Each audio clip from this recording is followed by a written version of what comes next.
আগামী সপ্তাহে তোদের ভাবিকে নিয়ে ওয়ান ডে ওয়ান নাইট প্যাকেজে গাজীপুরে কোনো রিসোর্ট থেকে ঘুরে আসবো। ফাইনকে বলিস না, আমরা নেক্সট মান্থ থাইল্যান্ডে যাচ্ছি। তোরা থাইল্যান্ড যাচ্ছ? হ্যাঁ। যাবি? কিভাবে যাবো? আমি তোমার ওয়াইফকে নিয়ে গাজীপুর যাচ্ছি। ঠিক আছে? আমি ঠিক আছি, কিন্তু অফিসের অবস্থা ঠিক নাই, খুব পিছনে আছে। কি হয়েছে বলো তো? আমার বস তার ওয়াইফের গলব্লাডার সার্জারি করতে হবে, টেনশন আছি আমি। তোমার অফিসের বসের বউ অসুস্থ আর তুমি টেনসড? হ্যাঁ, কারণ আগামী মাসে আমাদের থাইল্যান্ডে একটা ডিল ফাইনাল হওয়ার কথা। এখন বসের রিপ্রেজেন্টেটিভ তো আমি ছাড়া আর কেউ নাই, মানে কিভাবে ডিলটা করবো? সে যদি এখানে সার্জারিতে সময় দিতে হয়, স্বাভাবিক, আর ওয়াইফ তাই না? তোমার কিছু হলে আমি সময় দিতাম না?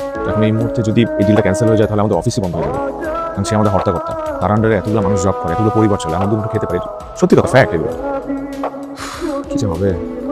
তাহলে তুমি এক কাজ করো, তুমি গিয়ে ডিলটা নিয়ে এসো। তোর এত খুশি খুশি লাগতেছে, কি রিসোর্ট বুকিং দিছিস? হ্যাঁ, কিন্তু থাইল্যান্ডের রিসোর্ট বুকিং দিচ্ছি। I am going to Thailand with you guys. হ্যাঁ? কি কি বললি? যেটা শুনছো সেটাই বলছি। যেটা শুনছি সেটাই বলছি। মজার কিছু বেটা, হ্যাঁ? তুমি যাবি আমগুলোকে থাইল্যান্ডে, আর তুই গেল কি? ভাবি তো যেতে দিব, মাইরা ফোন করো তোরে। আমার বউ অনেক বছর বাঁচবে, ফোন দিছে, লাউড স্পিকার দিলাম। হ্যাঁ, শোন কি বলে। হ্যাঁ বাবু বলো। বাবু ভিসা করতে দিছো? হ্যাঁ, সকালেই সবকিছু জমা দিয়ে আসলাম। ঠিক আছে, লাঞ্চ করে নিন। তোমার ফেভারিট নুডলস দিয়েছি। হ্যাঁ, আমি তো নুডলস খেয়ে ফেলছি অলরেডি। লাঞ্চ করে নিও। Love you. অফিসে মিটিংয়ে পড়বা, আর টি শার্টগুলো রাতে ঘুমানোর সময়। আর বিচের পাড়ে কি করবো? তুমি না অফিসে মিটিংয়ে যাচ্ছ? হ্যাঁ, কিন্তু মিটিং তো 24 ঘন্টা হবে না। মিটিং শেষ করে একটু বিচের পাড়ে যাবো না? আমার ফার্স্ট ইন্টারন্যাশনাল ট্রিপ। তুমি ওয়ার্ক ফ্রম হোম। আচ্ছা ঠিক আছে, ঠিক আছে, যাবো না, বিচের পাড়ে যাবো না।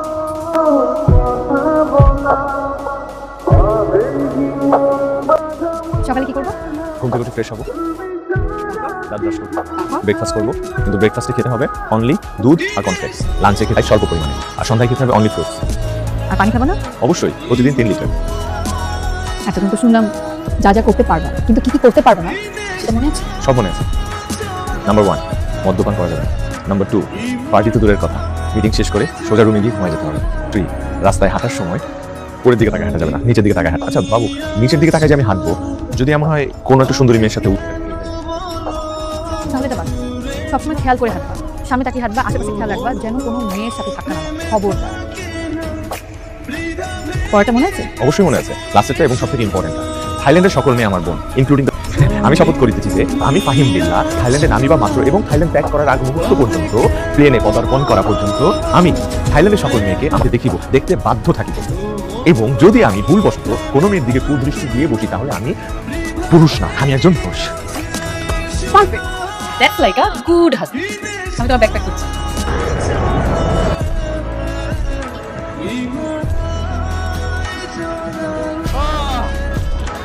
ওয়াটারফুল কান্ট্রি, হ্যাঁ? তোদেরও দেখলে বোঝা যায় যে মানুষ কোথা থেকে কোথায় চলে আসে। গরিব।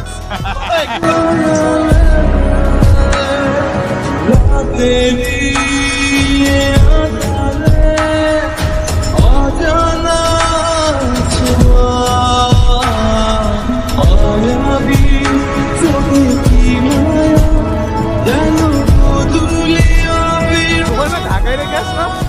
হ্যাঁ, কিন্তু আমি এখন থাইল্যান্ড, তোমার কাছে। How sweet.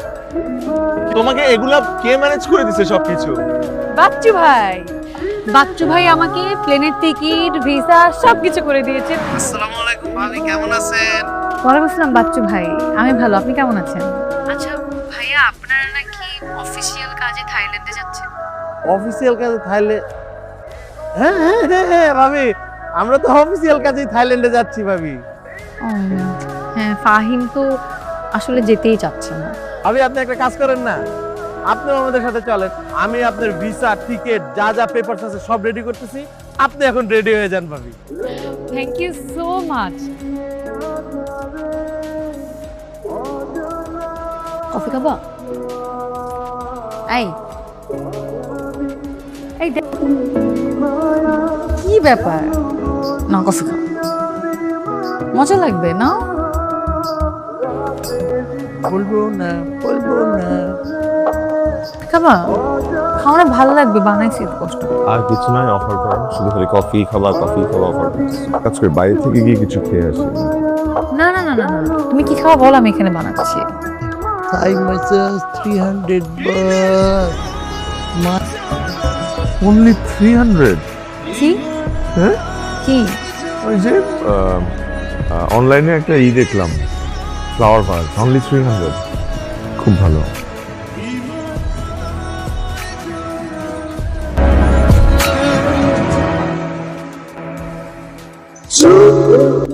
সরি বন্ধু তুই বলো তোর ভাবি সেভাবে ছবি পাঠাইছিল, ছবি পাঠালে আমি বিপদে পড়ে যাবো।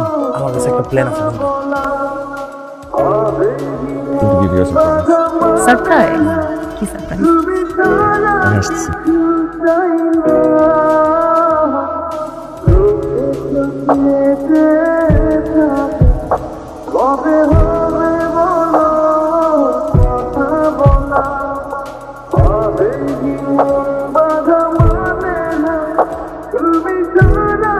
আসতে চাইলেও ফাইন রে ভাবি আসতে। আমি অলরেডি তোদের পাশে। চলে আসছিস? আমি আসলে নাই, আমার আত্মা আছে। পরে না এখন এখানে করে আসি। তাইলে তো প্ল্যানে কাজ করছিস। তো ব্যান্ডে যদি কাজ না দিত তাহলে প্রতিদিন দেশে যাওয়ার আগ পর্যন্ত তোর সমুদ্রের পানি দিতে পারতাম। সেটা তো প্ল্যান করা।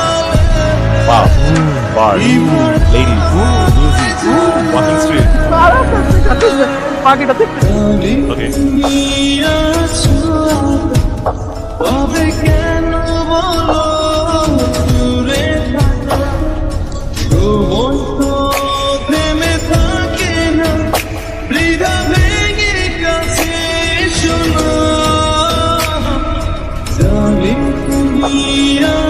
ফাহিম,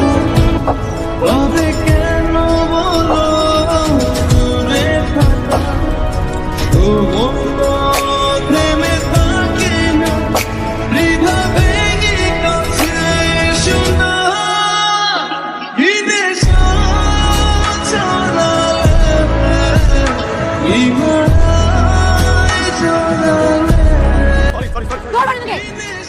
একদম টাচ করবে না। এসব করার জন্য আসলে তুমি থাইল্যান্ড, তাই না? এসব করার জন্য তুমি আমাকে রুমের মধ্যে কি নাকি খাওয়াই পরে রেখাচ্ছ। আমার যে জ্ঞান ফিরবে একসময় সেটা বুঝো নাই। একটা অচেনা দেশ, অচেনা জায়গায় আমি কিভাবে তোমাকে খুঁজবো, তুমি ভাবো না একবার? পুলিশের কাছে পর্যন্ত আমি তোমার জন্য গেছি আজকে। একটা মানুষ, আমি কি কিছু চিনি এখানে? এটুকু কমন সেন্স তোমার নাই যে আমি কি করবো তোমাকে না পেয়ে?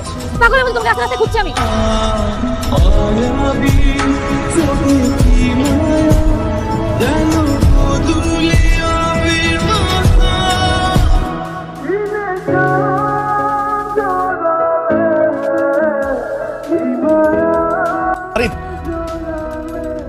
ফারিন প্লিজ দাঁড়াও, আমার কথাটা একটু শুনো।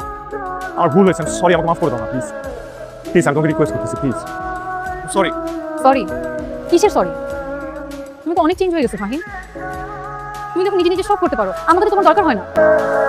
তোমার সাথে কথা বলতে আমার ঘৃণা লাগছে। যদি কিছু বলতে হয় সেটা আমাকে না বলে ওই মেয়েটাকে গিয়ে বলো। কিন্তু আমি আসলে আমি ভুল ভাবি। তুমি আমার বিশ্বাস নষ্ট করছো, যেই বিশ্বাস আর কখনো জোড়া লাগাতে পারবা না। ভাবি সব ছেলে এক হয় না, কখনো মন খারাপ করে না, ও কখনো রাগও করে না, আপনাকে নিয়ে কোনো খারাপ কথাও বলে না। একটা কথা জানেন কি ভাবি, প্রত্যেকটা ছেলে তার স্ত্রীর মধ্যে তার মায়ের প্রতিচ্ছবি খুঁজে পায়, যেটা ফাইন পেয়েছে। আর আমি সরি ভাবি, আপনাকে ঘুমের ওষুধ খাওয়ানোর প্ল্যানটা আমারই ছিল। ইভেন মেয়ে এনে প্র্যাঙ্ক করার প্ল্যানটা আমি করছি, শুধুমাত্র ফাইনকে জ্বালানোর জন্য। ও এসব পছন্দ করে না ভাবি। এই কথাগুলো আমাকে বুঝিয়ে বলতে পারতো না? তুমি কি কখনো আমাকে কথা বলতে দাও?